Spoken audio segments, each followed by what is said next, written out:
Honey, just try and reason with me here. I'm trying to reason with you. You're being difficult.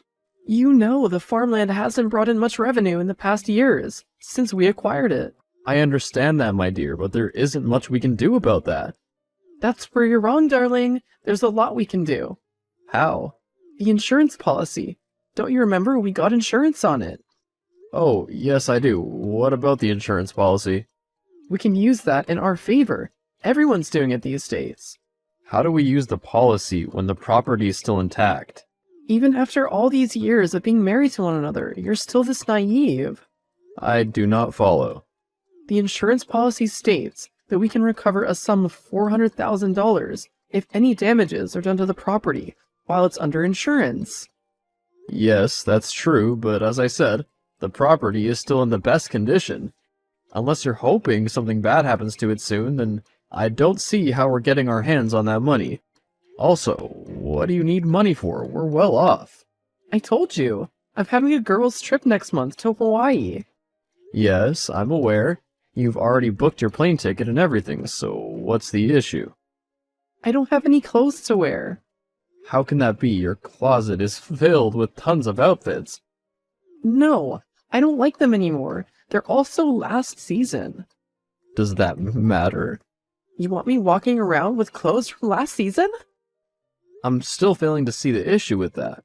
You know what? Never mind. You're too old-fashioned. Baby, you have a closet filled with clothes, and good clothes too. That will have to make do for now. That wouldn't be the case if we got this insurance money. Even if we did, wouldn't it be better to use it for more important things like expanding our farm, or buying real estate, or our future children's college fund? You worry too much about the future. The future will take care of itself. It always does. Ugh. Whatever you say, honey. I have to go now. Duty calls.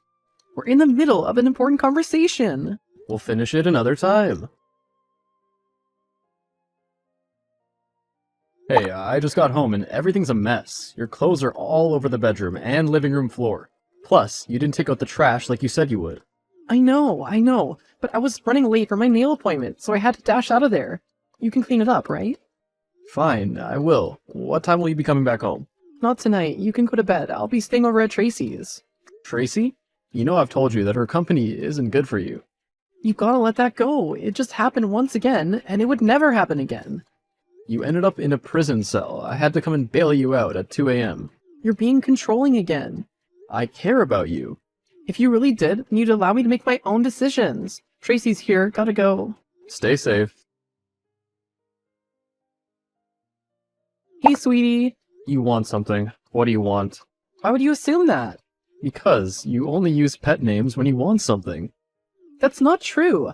I'm just checking in on my husband at the office. Oh, is that the case? I'm fine, and you? Absolutely splendid. So, I had an idea concerning what we spoke about yesterday. You're gonna stop hanging out with Tracy? No, of course not. I'm talking about the insurance policy on the farmland. I knew you wanted something. Just listen to me. I'm listening. I know the policy states that the damage has to be done by either natural disaster or another party who is not a party to the contract. But what if we stage it? Stage it?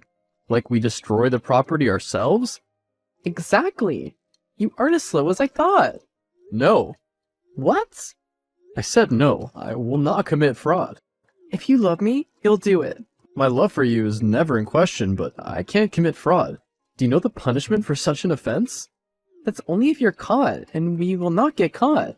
I'm sorry, Samantha. I can't sacrifice my integrity for this. So you enjoy being poor? We're not poor, for crying out loud, Samantha. What's the difference? You know what? I knew you'd be like this, wanting to act like a noble citizen. You can hug your pillow tonight, because I'm not coming home. Don't be unreasonable, Sam. In fact, I'm not coming home until you change your mind. What? Where are you gonna stay? At Tracy's. Samantha, you should come home. Baby. Samantha, don't ignore my text. Sam. I see you still haven't changed your mind. You're asking me to commit fraud with you, for which we could really end up behind bars. What happened to the Josh that was ready to die for me? Or were those just words? Just empty promises? Of course they weren't. They were more than words, Samantha. They were my wedding vows to you. So prove it. Now's your chance to prove it. If you want me to believe you, then you would have agreed to this plan by now. Samantha, I want you to understand the consequences of this action. I do understand, but you don't seem to. What do you mean by that? If you don't agree to this within the next few days, then I don't think I can be with you anymore. You're giving me an ultimatum? If I don't, then I'd never be able to get the items before the trip.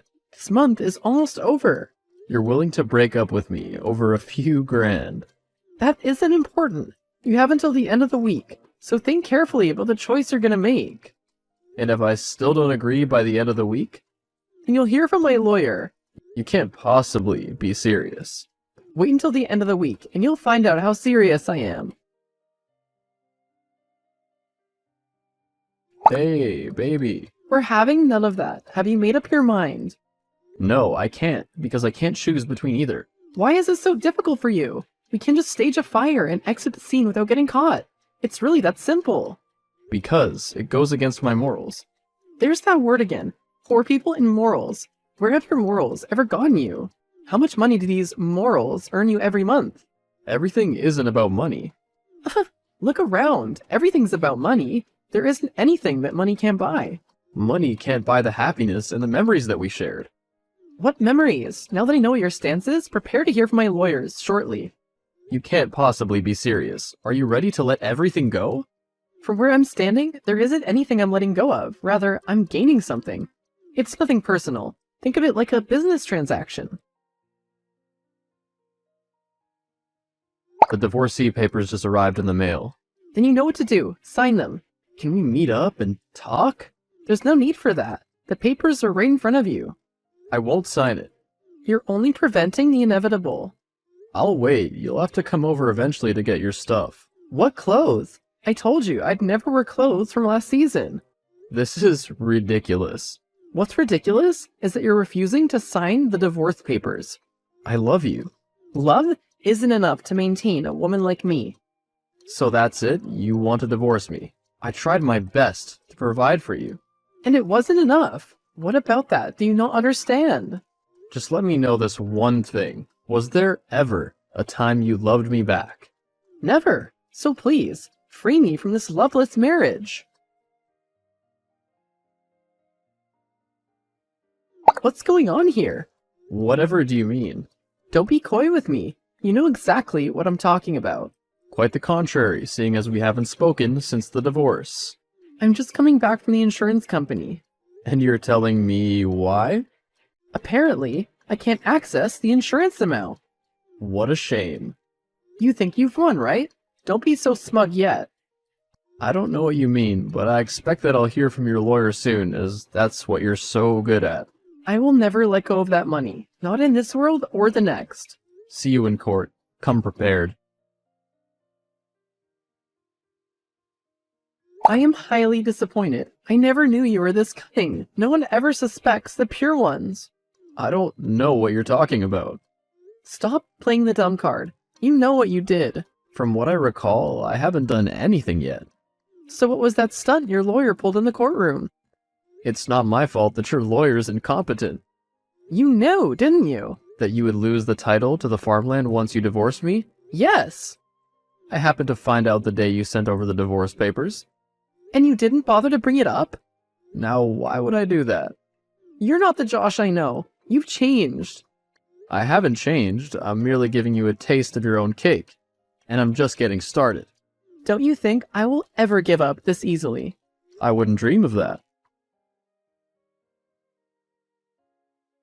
Josh, have you left yet? Can we meet and talk? I'm busy, so I doubt I can make time for that today. How about tomorrow? Tomorrow is when the judgment concerning our suit will be delivered, so there isn't any time either. Don't tell me you're backing out now.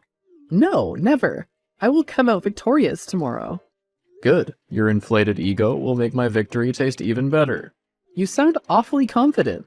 I don't see why I shouldn't. See you tomorrow in court, after which I hope our paths never cross again. Where was the loving Josh I knew barely a month ago? You mean the Josh who is easier to gaslight and manipulate? Sadly, he no longer exists. Good luck. I don't need luck. Oh, trust me, you will. You're all bark and no bite. You're just trying to shake my confidence, and I won't let you get to me. See you in there. Was that enough bite for you? Josh, baby, can't we work something out? Oh, so I'm your baby now? You know it's not like that. You know I always loved you. You were right. Tracy was bad for me, and I've decided to cut all contact with her. You're very funny, you know that? I'm serious. I could be sent to jail. Oh, you should have thought of that before you went ahead to burn another person's property. I believe if you come out and say you forgive me for what I did, I may be pardoned. Now, why would I do that? Because you love me. It goes against my morals. I remember you asked me how much my morals can get me. Well, they got me $420,000. All my friends were present at the sitting today, and you humiliated me in front of all of them. Didn't you invite them because you thought I would be humiliated and you would win? Well, look how that turned out.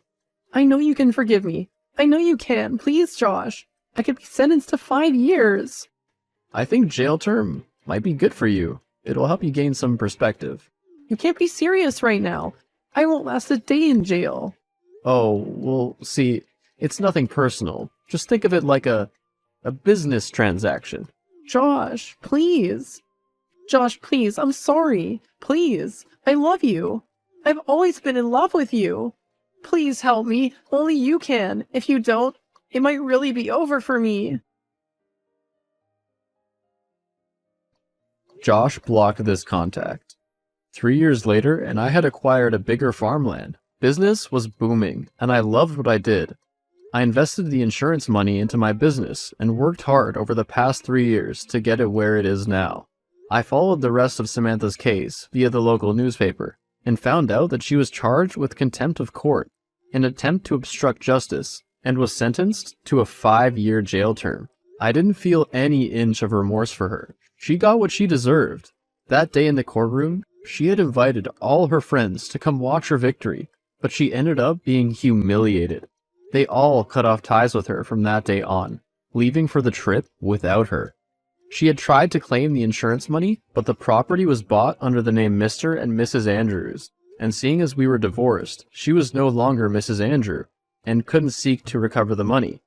Aside from that, I had presented the CCTV footage to attest to the fact that she was the one who burnt the farmland, and that was what wrapped the case up. I know she's still behind bars currently, and can only hope she gets reformed while she's there. Because with a criminal record on your profile, it would be hard doing anything in this country.